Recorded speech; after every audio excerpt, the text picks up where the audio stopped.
নমস্কার, চলে এসেছি আরও একটি নতুন ব্লগ নিয়ে।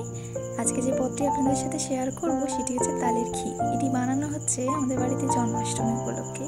যেমনটি আগের ব্লগে আপনাদের বলেছিলাম, আমাদের বাড়িতে জন্মাষ্টমী পুজো হয়। আর এটি আমি বানানো শিখেছি আমার এক পরিচিত দিদির থেকে। এটি বানানোর জন্য প্রথমে তাল, আর ঠিক যতটা পরিমাণ তাল থাকবে তার হাফ পরিমাণ নারকেল গুঁড়ো আর চালের গুঁড়ি মিশিয়ে নিতে হবে। এর সাথে গুঁড়ো দুধও দেওয়া যায়, আমার কাছে ছিল না, আমি দিইনি।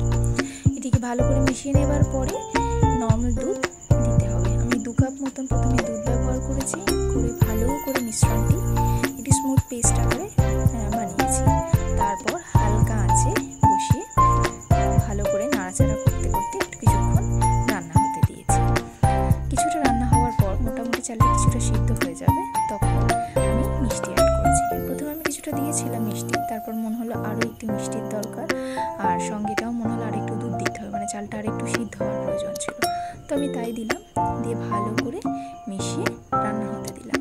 দেখছেন কেমন সুন্দর কালারটা এসেছে। এবার ফুটিয়ে ফুটিয়ে ব্যাস ক্ষীর রেডি হয়ে গেল। তারপর সাজিয়ে গুছিয়ে সোজা গোপালকে নিবেদন।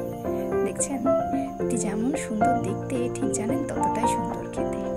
ভালো থাকবেন, দেখা হচ্ছে পরের একটি ব্লগে।